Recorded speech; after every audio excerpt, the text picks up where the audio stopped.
আজকের ভিডিওতে আপনাদেরকে আমি দেখিয়ে দেব কিভাবে আপনারা যে কোনো ধরনের ডিলিট হয়ে যাওয়া এসএমএস দেখতে পারবেন এবং একেবারে সঠিক নিয়মে কিভাবে আপনারা সেই আগের ডিলিট হয়ে যাওয়া এসএমএসগুলো ফিরিয়ে আনতে পারবেন সেই সম্পূর্ণ প্রসেসটা আপনাদেরকে আমি আজকের এই ভিডিওতে স্টেপ বাই স্টেপ দেখিয়ে দেবো এবং কিভাবে আপনারা একেবারে সঠিক নিয়মে ডিলিট হয়ে যাওয়া এসএমএসগুলো ফিরিয়ে আনতে পারবেন সেটা আপনাদেরকে শিখিয়ে দেবো।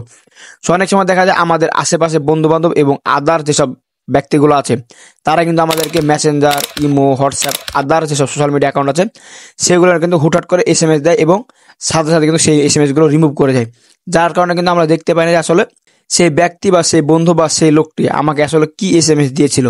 সো আজকের ভিডিওতে আপনাদেরকে আমি এমন একটি প্রসেস দেখিয়ে দেবো যে প্রসেসটির মাধ্যমে চাইলে আপনার মাত্র এক ক্লিকে আপনার ডিলিট হয়ে যায় এসএমএস আপনি দেখতে পারবেন এবং আপনাকে সেই ব্যক্তি কি পাঠিয়েছিল এবং কি লিখেছিল সেটা আপনারা দেখতে পারবেন। চলুন বেশি কথা না বাড়িয়ে মূল ভিডিও শুরু করা যাক। মূল ভিডিও শুরু করার পূর্বে আপনাদের কাছে ছোট্ট একটা রিকোয়েস্ট থাকছে, আমাদের ইউটিউব চ্যানেল ও ফেসবুক পেজে এরকম ট্রিক্স ভিডিওগুলো প্রতিদিনই আপলোড হয়ে থাকছে। সো রিকোয়েস্ট থাকবে এরকম মজার ভিডিওগুলো মিস না করতে চাইলে অবশ্যই চ্যানেলটিকে সাবস্ক্রাইব করে ফেসবুক পেজটিকে ফলো করে ভিডিওটিকে শেয়ার করে দেবেন বাকিদের উপকারের জন্য। ওয়েল ডান, চলে আসলাম মূল ভিডিওতে। সো ফার্স্ট টাইম আপনাদেরকে আমি প্রুফ দেখাবো, তারপরে দেখিয়ে দেবো কিভাবে এই সেটিংটা অন করতে হয় বা কিভাবে ডিলিট হয়ে যায় এসএমএসগুলো দেখতে হয়। সো ফার্স্ট টাইম আমি চলে আসবো মেসেঞ্জারে আসার পর এখান থেকে দেখতে পাচ্ছেন এই ব্যক্তি কিন্তু আমাকে অনেক ধরনের কিন্তু এসএমএস দিয়েছিল। দেখতে পাচ্ছেন এখানে অনেক এসএমএস কিন্তু রিমুভও করা আছে। সো আমি জানি না যে আসলে সে আমাকে কি লিখেছিল এবং আসলে কি লেখা ছিল। সো জাস্ট এখান থেকে আপনাদেরকে যদি দেখাই, এখান থেকে আপনাদেরকে জাস্ট সিম্পল হিসেবে দেখাবো। এখানে বলা হয়েছে দিনকাল কেমন কাটছে, কোথায় আছো। জাস্ট আমি এখন এগুলো রিমুভ করে দেবো, তারপরে আপনাদেরকে আমি দেখাবো কিভাবে ডিলিট হয়ে যায় এসএমএসগুলো দেখতে হয়। ওয়েলান এখান থেকে দেখতে পাচ্ছেন এই ব্যক্তি কিন্তু আমার এই এসএমএসগুলো কিন্তু রিমুভ করে দিয়েছে। সো এখন কিন্তু আমি জানি না যে এখানে কি লেখা ছিল। সো ডিলিট হয়ে যাওয়া মেসেজ দেখার জন্য যে কাজটি করবেন, আপনাদের মোবাইলের সেটিং অপশনে চলে যাবেন। সেটিং অপশনে চলে যাওয়ার পর এখান থেকে যে কাজটি করবেন একেবারে নিচে দিয়ে চলে আসবেন অথবা সার্চ বার, জাস্ট এই সার্চ বারে ক্লিক করে দেবেন। এই সার্চ বারে ক্লিক করে দেওয়ার পর আপনারা এখানে লিখবেন নোটিফিকেশন, জাস্ট এই নোটিফিকেশনে ক্লিক করে দেবেন।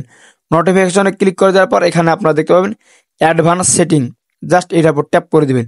এটার উপর ট্যাপ করে দেওয়ার পর আপনারা এখান থেকে একটু লক্ষ্য করে দেখতে পাবেন এখানে লেখা আছে নোটিফিকেশন হিস্টোরি, জাস্ট এই নোটিফিকেশন হিস্টোরি এটার উপর ট্যাপ করে দেবেন। এটার উপর ট্যাপ করে দেওয়ার পর এখান থেকে দেখতে পাচ্ছেন আমাকে সেই ব্যক্তির যে সব এসএমএস গুলো দিয়েছিল সেগুলো কিন্তু এখান থেকে খুব সহজে শো করছে। দেখতে পাচ্ছেন এখানে বলা আছে কি করছেন, দিনকাল কেমন কাটছে।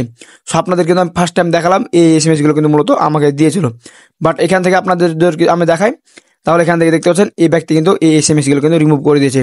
বাট আপনাদেরকে আমি যেই প্রসেসটা দেখিয়ে দিলাম এই প্রসেসের মাধ্যমে কিন্তু চাইলে আপনারা ইমো, হোয়াটসঅ্যাপ, মেসেঞ্জার মানে আদার যেসব চ্যাটিং ওয়েবসাইটগুলো আছে বা সোশ্যাল মিডিয়া অ্যাকাউন্টগুলো আছে সেগুলোর সেম প্রসেসে কিন্তু আপনারা ডিলিট হয়ে যায় এসএমএসগুলো দেখতে পারবেন। সো ভিউয়ার্স, এই ছিল মূলত আজকের ভিডিও।